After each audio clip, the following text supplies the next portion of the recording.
Regular kiddos, thank you for your hard work in Chapter 8 and Chapter 9, Washington Federalists in the Jefferson Era.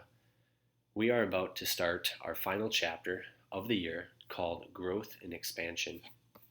As you can see here, what we need to do before we do our final project of the year is teach you up on a few things that happened directly after the War of 1812, as it says here.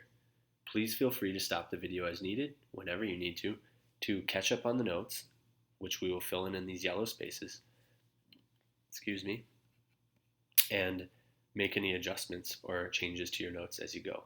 Please keep in mind this will be extremely helpful for your DBQ, your big project at the end of the year. The main idea in lesson 10.1 is economic growth, or how did our economy grow? What we need to understand is that as a result of the War of 1812, the British blockade cutting us off, they really drove us to be self-sufficient or producers of our own goods. And this drives our city growth because people get jobs, they have a little extra money, and our cities are places where they can get a variety of work. So let's start off with point number 1, the growth of industry, or how things are made. During the colonial period, before 1800, most people were farmers. You knew this already. But now that it's 1815 and the war is over with the Treaty of Ghent, industrial revolution begins. Changes happen after the British blockade is lifted. New England. New England is these areas. Maine, back then Massachusetts, here and here, New Hampshire, Vermont, Connecticut, and Rhode Island. They were the perfect place for industry in the 1800s. Why? Because they had 4 things. 1, poor soil. 2, rivers to drive the machines, to actually give them power. Ports, little places like Boston and Providence, Rhode Island, where you could pick up goods and ship them overseas. And let's not forget, plentiful resources, coal and iron, to drive the metal industry. Our economy was very strong because of many keys. Number 1 is capitalism, an economic system based on private property and ownership. It really allowed individuals to become specialists and their own bosses and produce goods at a high level with efficiency and sell them to make a profit. We need to understand another term called capital. Capital is any money people put into a business. It comes in 3 forms. It can be money, it can be machines, because machines are worth money, and it can be people. Don't forget human capital, people, the things that get work done. Free enterprise, another key concept. In this concept, people can work where they wish, whenever they wish, really. There's 4 major elements to free enterprise: competition, profits, private ownership, and economic freedom. Again, free enterprise drives our capitalist economy and allows us to seek what we want as a business owner. In a free enterprise system, businesses produce goods that will make a profit or earn some money. Buyers are allowed to compete to find the best product for the best price. Think about Walmart. Walmart sells top brands for a cheaper price. People go there. New technology is a big deal. This increases production. If we use things like the spinning jenny, the water loom, and the power loom, right here, and here, we can produce things faster, and one person does the work. These machines were incredible. They could do sometimes 8 to 50 times as much work as an individual. Remember, the point of having these inventions is to save time, and in doing that, it lowers the price and increases your profits because you can sell more goods. These are all good things that helped America become really strong back in the early 1800s. It is important to know 2 really key inventions or things. Number 1 is Eli Whitney's cotton gin in 1793. This device would make cotton production explode and slavery more important to the country, the United States. Unfortunately, that was the case. In 1790, patent law also came into existence. This allows the individual who invents something gives them the right to make it and to sell a product free of or from others stealing it. That's important. Otherwise, without a patent, somebody else can take your idea and make money off of it. New England factories, let's talk about that and this man right here. Britain was the first place to actually make things at a faster level using machines. In fact, they kept their technology a secret. But an American or a British guy, I don't know who he was really, Samuel Slater, he memorized the mill design and brought it to Rhode Island, one of the states. Okay? So we basically had somebody steal the idea and bring it to America for American prosperity. In 1814, this man, Sir Francis Lowell, opens up the first textile mill in the United States, shown here. He is responsible for the factory system explosion, or its major use, which still exists today. This put all manufacturing steps under one roof. So, if we talk about a chair, somebody might make the legs of the chair.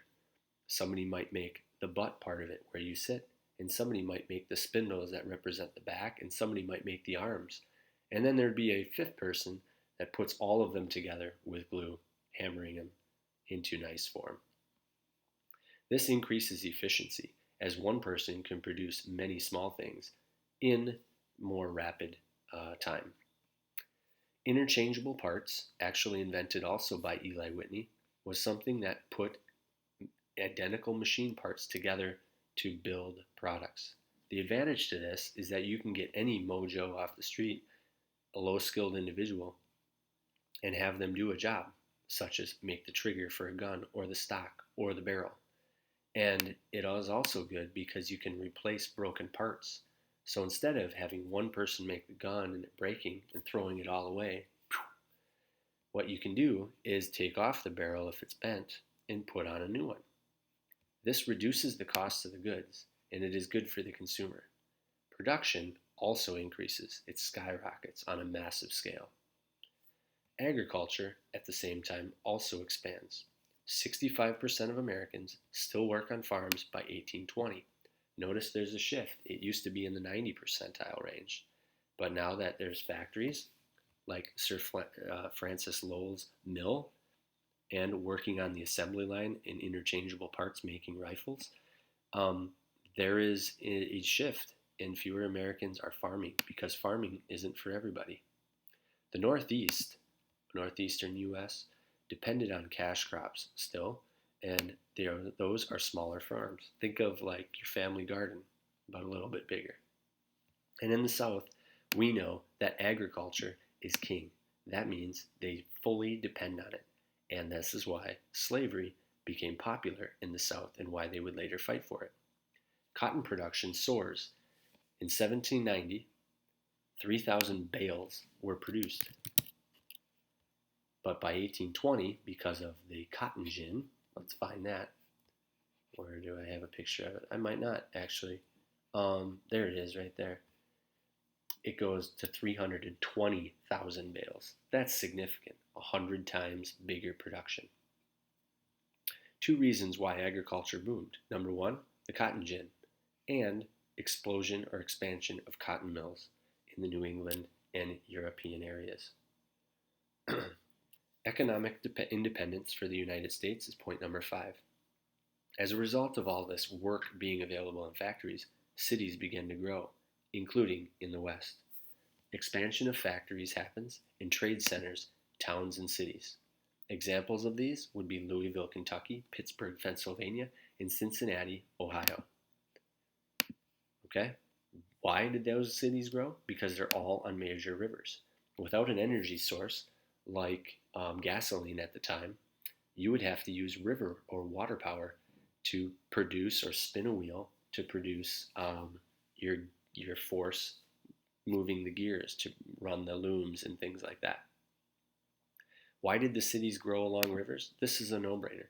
Remember that farmers and factory owners and their goods needed the rivers to move their goods fast and cheaply. All right, here is the final point of the lesson, and it potentially could be a question that you write about in your project. The good and bad about city life. Cities grew so fast, so quickly, like Louisville, Pittsburgh, and Cincinnati, they couldn't keep up. In fact, there were many disadvantages to living in the cities. It was pretty uncomfortable, lots of overcrowding because of all the new job opportunities. The streets were unpaved, so there were many ruts in the road that made travel on them by wagon and horse pretty uncomfortable. Pollution was rampant throughout the city, with increased population and overcrowding would lead to pollution because there were no environmental checks. Disease was everywhere, so was sewage. There were no plumbing areas or toilets, flushing toilets. People literally took their bucket that they went in and threw it out in the street, and there was no garbage pickup. Those were the disadvantages of city life. However, there were some advantages. Advantages would be variety of jobs, such as working in cotton mills or on the assembly line making rifles for Eli Whitney. Second, you had steady wages, but the pay was low. This is better than working on the farm. On the farm, which depends on great weather and crop production.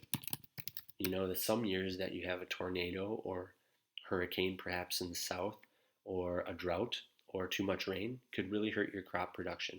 So working in a factory always provided a steady or reliable wage. Finally, life in the city offered some entertainment that was not available in the country. You could go to museums and you could visit libraries. All right, boys and girls, just to summarize really quick, after the War of 1812, cities grew immensely. Why? Because New England was the perfect place to live. It offered factory growth because of our use of free enterprise, competition, and profits. Inventions like the spinning jenny, water loom, and power loom would allow production to increase, lowering the cost to make goods and also increasing profits and saving time.